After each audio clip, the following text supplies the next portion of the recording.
শুভ সকাল বন্ধুরা, আমার এই ছোট্ট পরিবারে তোমাদের সবাইকে স্বাগত জানাচ্ছি। তোমাদের আশীর্বাদ আর ভালোবাসায় আমরা অনেক ভালো আছি। তো আজকে হলো শুক্রবার। আজকে ভিডিওটা শুরু করেছি সকাল 9টা থেকে, জানো তো। তো তোমরা কি ভাবছো যে দিদিভাই 9টার সময় ঘুম থেকে উঠেছে? দেখো কেমন হাই তুলছি না গো, কাল সারা রাত না একটুও ঘুম হয়নি। ডোডোকে যে 1.5 বছরে ভ্যাকসিন দিয়েছে তার জন্য। তো ডোডো সারা রাত ঘুমায়নি, জানো তো বন্ধুরা। তারপরে না ভোরবেলা তখন 4টে বাজে, তখনও ও ঘুমাচ্ছে না, খুব কান্নাকাটি করছিল।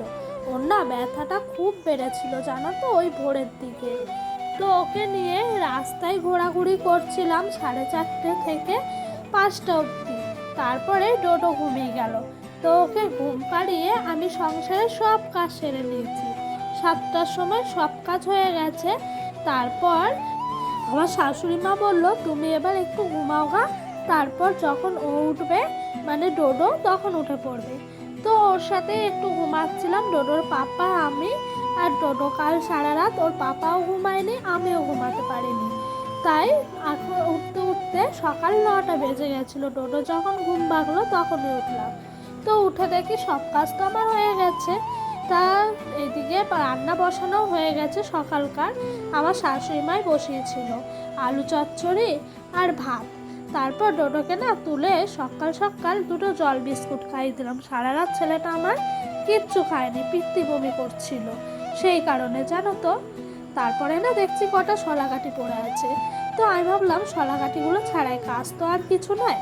তো আমার শাশুড়ি মা আমার ছেলেকে সামলাচ্ছিল, আমি ওইদিকে কটা শলাকাঠি থেকে তোমার মানে ঝ্যাঁটার যে কাঠিগুলো হয় না, ওইগুলো তুলে নিচ্ছিলাম। আমার এই শলাকাঠিগুলো ছাড়াতে সত্যি খুব ভালো লাগে, জানো তো বন্ধুরা।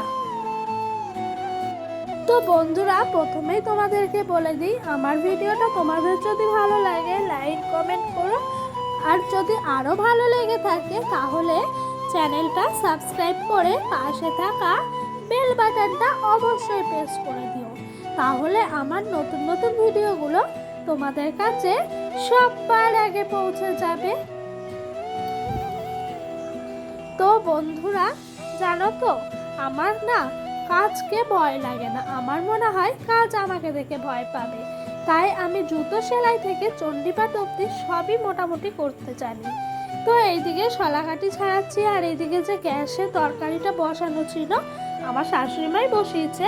তো ডোডোকে সামলাচ্ছিল বলে ঘরে এসে এসে একবার করে তরকারিটা নেড়ে চেড়ে দিয়ে যাচ্ছিলাম। আর অনেকটা জল দেওয়া আছে, তো মানে ঝোলটা আলু সেদ্ধ হওয়ার জন্য, সেই জন্য একটু পরে পরে আসছি, খুব একটা অসুবিধা হচ্ছিল না। গ্যাসটা একদম কমিয়ে রেখে গেলাম। তো জানো তো, আমাদের খাওয়া দাওয়া হলো, ডোডোকে ভাত খাওয়াতে গেলাম, ও এক ফোঁটা ভাত খেলো না। তার জন্য ডোডোর পাপা এই যে পটেটো বিস্কুট আর এখানে 10 টাকা দামের প্যাকেটে 1 প্যাকেট কেক নিয়ে এসেছিল। তো এই কেক 2 পিসই খেয়েছে, জানো তো, গুনে গুনে, আর 1 পিসও খায়নি। তো ওকে খাইয়ে দিয়ে বাসন কোসন মেজে চলে এলাম উনুনের কাছে, কারণ দুপুরে রান্না বসাতে হবে না। ডোডো উঠে গেলে আরও দুষ্টুমি করবে, মানে ওর দাদুর কাছে একটু ঘুমু করছে। তো তাড়াতাড়ি করে উনানটা লেপে নিচ্ছিলাম। খুব তাড়াহুড়া করেই আজকে সব কাজগুলো সেরেছি, জানো তো বন্ধুরা। কারণ হলো ওকে নিয়ে না এই যে শরীর খারাপ, কাজ করাটা খুবই মুশকিল। সেই জন্য একটু কষ্ট হলেও তাড়াহুড়া করে আজকে সমস্ত কাজগুলো আমি সেরে নিচ্ছিলাম। আর উনানের মধ্যে না মোটা মোটা কাঠ ঢোকানো হয়েছিল কালকে, সেই কারণে উনানটা না একটু ফেটে ফেটে যাচ্ছিল।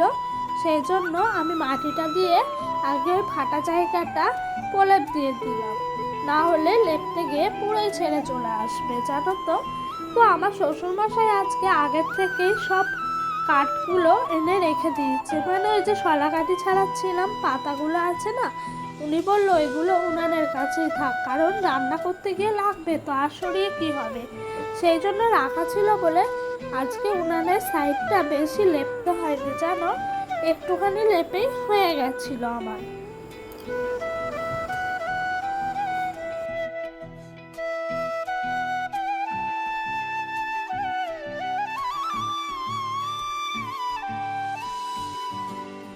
উনানটা ভালো মতো লেপে নেওয়ার পর এদিকে সোজা চলে এলাম দুপুরে রান্না হবে যে সবজিগুলো কাটতে। তো এখানে চাল কুমড়ো কেটে রেখেছি, চাল কুমড়ো হবে আজকে সর্ষে দিয়ে। আর এদিকে কটা কচুর ছড়া নিয়েছিল আমার শ্বশুরমশাই, তো কচুর ছড়াগুলো রেখে দিয়েছি। আজকে জানো তো আমার শ্বশুরমশাই বাজার করেছে, কারণ ডোডোর পাপা আর আমি তো ঘুমিয়েই ছিলাম।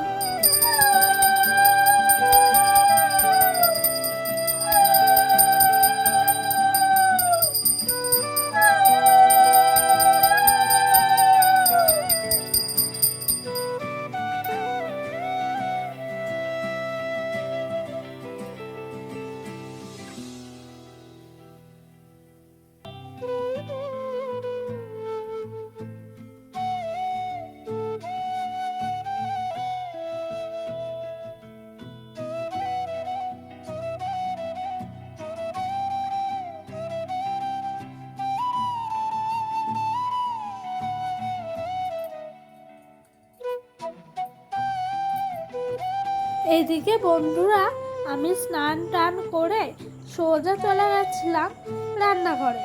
তো দেখি আজকে শাশুড়ি মাই রান্না করেছে। উনি আমাকে সকালে বলেছে আজকে আর তোমাকে রান্নার দিকে যেতে হবে না, ছেলেটার শরীর খারাপ। তো এই যে চাল কুমড়োটা করেছে উনি সর্ষে বাটা দিয়ে। এইদিকে লাল শাক নিয়েছিল আমার শ্বশুরমশাই অল্প করে, মানে এক বেলার মতো লাল শাক, কিছুটা শুধু ভাজা করেছে। তো আমার শুধুই ভাল লাগে, আলু দিয়ে ভাল লাগে না জানো। আর এই যে কচুর ছড়াটা ছিল, কচুর ছড়াটা উনি আলু দিয়ে রান্না করেছে। তো আজকে দুপুরে না মাছ টাছ কিছু না হয়নি, কারণ শ্বশুরমশাই বাজার করেছে। তো ডোডোর পাপা দেখছে অনেক রাত অবধি আমরা জেগেছিলাম বলে আমাদেরকে আর কেউ ডাকেও নি, ডিস্টার্বও করেনি।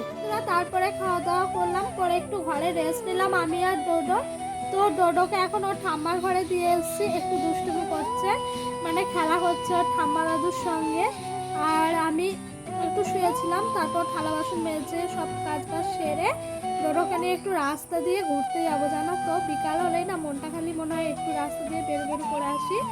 তো আমি আর ডোডোই যাব। তো বন্ধুরা দেখতে থাকো, সঙ্গে থাকো, পুরো ভিডিওটা দেখো, স্কিপ না। তো বন্ধুরা দেখছো আমাদের গাছের মধ্যে লাল লাল কি সুন্দর গাব পেকে রয়েছে। তোমরা কে কে গাব চেনো আমাকে কমেন্ট করে জানিও তো। আমি না বিয়ের আগে গাব কি জিনিস চিনতাম না, তো বিয়ের পরে এসে শ্বশুরবাড়িতে গাছে দেখেই চিনতে পেরেছি। তো আজকে তো সারাদিন খুব হাওয়া দিচ্ছিল। তো বন্ধুরা বাই।